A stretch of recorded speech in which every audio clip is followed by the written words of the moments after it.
Hello and welcome to this build series where I'll be looking at putting together the Revell 172nd Razor Crest as it appeared in the Mandalorian TV series. Now I want to say right from the outset, this isn't the first time that I've built this kit, having put one together for my granddaughter about 18 months ago. But it was such a nice build, I decided I wanted to make one for myself and give it the full bells and whistles treatment by scratch building out some cargo detail, as well as giving it that really weathered look that it had in the series. So I've not actually done an unboxing section to this video as it takes a lot of time up, and I'm sure that there are channels out there that have done a much better job of it than I could do. So what I've done is I've just put together a montage of pictures of the sprues so that if you want to pause and have a look at your own leisure as to what's actually in the kit, you're able to do so. So, without waffling on too much longer, I will cut to the little montage of the sprues and I will speak to you again in a moment.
Okay, so we know what the kit is.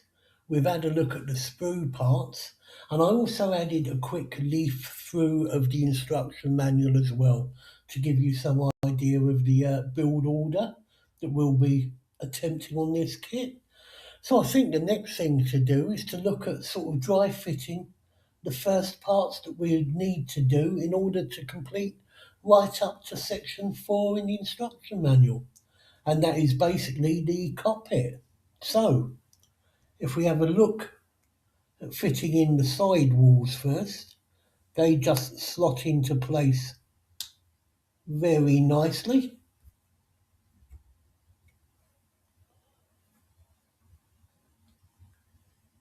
There we go, like so. We have those in position. We then have this front bulkhead piece.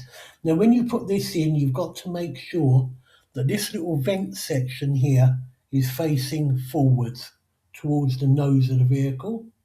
And that will just slide down between the two side walls, slot into the floor at the bottom, and also locks in either side of the cockpit wall, which immediately gives it a nice sturdy feel. The next section that will fit in is a rear bulkhead, which fits in exactly the same manner, just pushes down into two slots in the floor and again locks into the side section as well. So to say, you've immediately got a very nice sturdy structure in respect of the cockpit. You then just simply add the seats onto the corresponding blocks, making sure that the fancy seat, of course, the Mandalorian's main seat, just sits to the front like that. And there you have it.